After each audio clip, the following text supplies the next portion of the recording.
Okay,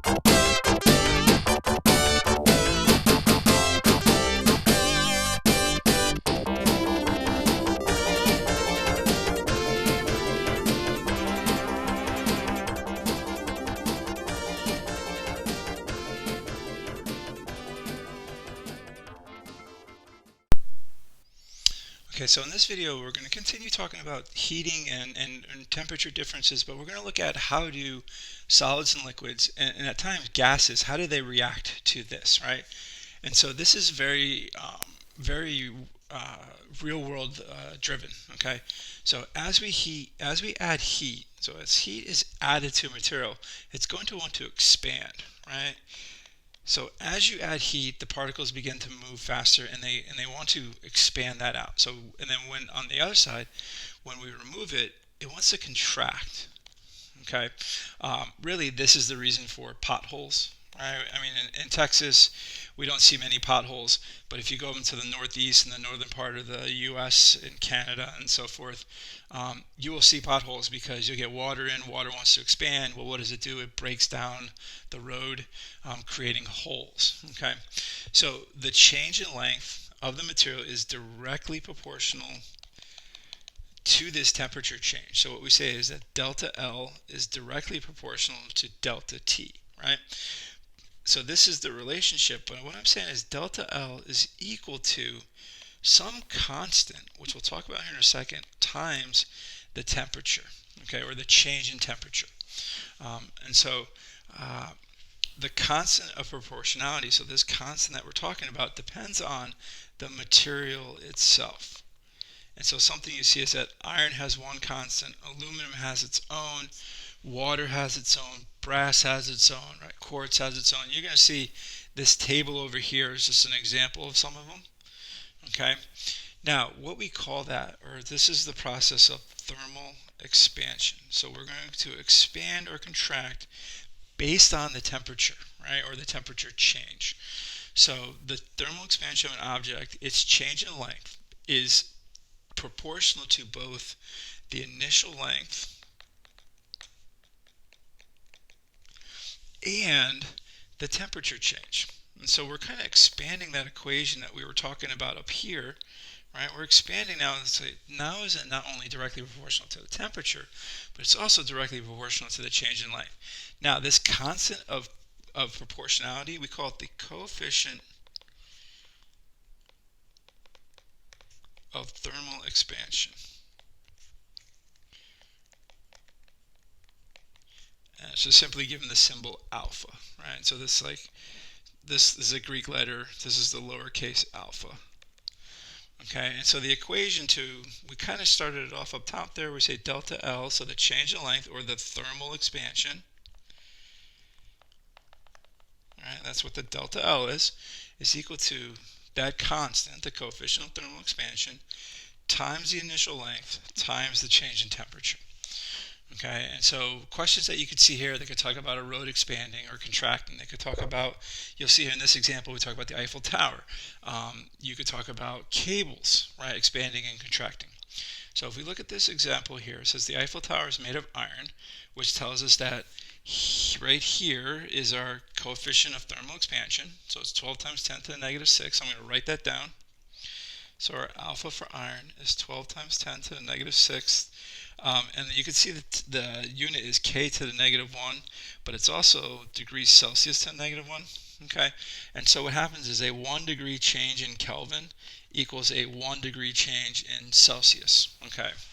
Now it's not, so that's why if you remember the equation from the last video, it was simply adding to convert between Celsius and temperature, or Celsius and Kelvin, because your change in temperature difference is the same, right? So if I change 2 degrees Kelvin, I change 2 degrees Celsius. Now, Fahrenheit is something completely different. That's why you end up with like the 5/9 and 9/5, and it's a different fraction if you want to go directly from Fahrenheit to Kelvin, and vice versa. Okay, so let's look at this Eiffel Tower, right? So if the tower is 301 meters high on a day when the temperature is 22 degrees, how much does its height decrease when the temperature cools to 0 degrees Celsius. Okay, so really I don't have to convert. Really, in thermodynamics, the only time you really have to convert is in the last couple sections of this unit when we talk about the laws of thermodynamics and we're talking about the efficiency of engines.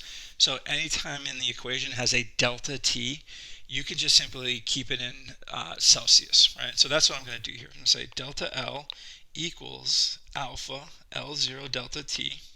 Okay, so my alpha is what I looked up in the chart here, so the 12 times 10 to the negative 6. My initial length is 301 meters. Okay, and then my temperature change, I'm going to end it, and remember delta T is final minus initial temperature, so I'm going to end at 0 degrees, but I'm starting at 22 degrees. And so I kind of put that in my calculator, and lo and behold, I get negative 0.0795 meters, which is roughly an 8 centimeter difference, right? So about 1/3 of a standard ruler is how much the Eiffel Tower changes, right? It's not like at 22 degrees it's 301 meters, and at 0 degrees it's like 4 meters, right? I mean, it's a slight difference, okay? And so this thermal expansion is really how thermostats work in the real world, right? So what happens is there's a bimetallic strip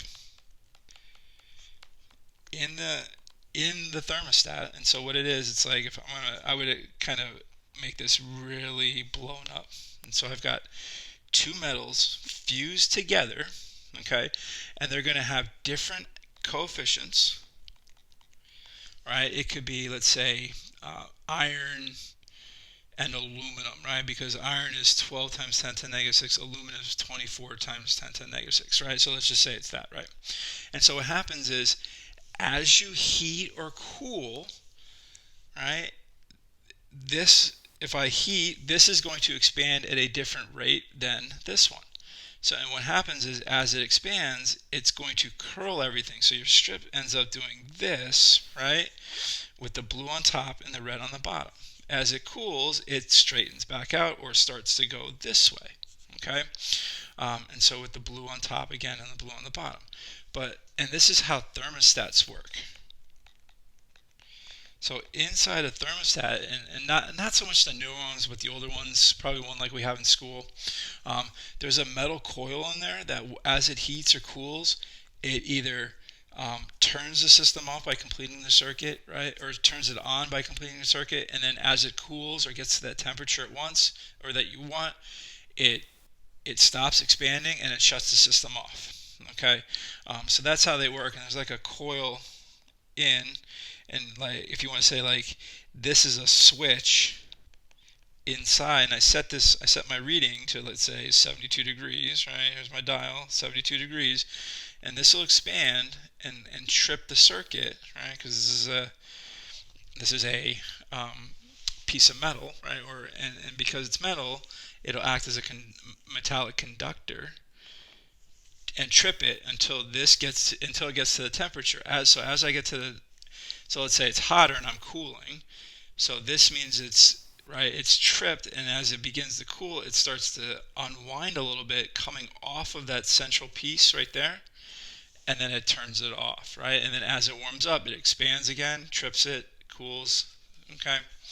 Now some other applications of thermal expansion center around what are called expansion joints. And what expansion joints do is they prevent buckling or warping. So if I just have like two pieces of metal rubbing against each other, eventually they're going to push themselves up, right? And so this is where you see like train tracks and derailments, or the tracks break, okay? This could also be concrete, right? So on bridges, they're like the teeth-like structures that you pass over. So if you look every once in a while on a bridge, you'll have these teeth, right, that look like this, and there's a little gap between them, and then as the bridge cools, right, that gap gets a little bit wider. As the bridge heats, it closes, okay? And these expansion joints are the reason why railroad tracks have that clicking sound. All right, if you've ever been on a train, it's like click, click, click, click, click, click, because what they're doing is, and what they've discovered is, they put a gap, right? They connect it Now this is severely blown up, but they connected that allows for this expansion of metal, right? Um, on hotter days, they're closer. On cooler days, they're further apart, right? Um, and so all this discussion that we've talked about here has been centered around solids, but understand this also happens in fluids as well. Okay, where you have a volume expansion, you have an area expansion, and what you really do is you take your alphas and multiply it by a number, and that gives you your betas and your gammas. Okay. Um, all right, so that's the end of talking about thermal expansion. Sorry, I'm drawing blue lines. And then what we're going to do in the next video is we're going to start talking. Now we're going to get more into a chemistry review because thermal expansion is really a physics topic. But what we're going to do is we're going to bring back and reintroduce the ideal gas law. And so we'll talk about PV equals nRT, PV equals NKT. So I apologize if you're going to flinch because you think you're now going to be sitting in a chemistry class.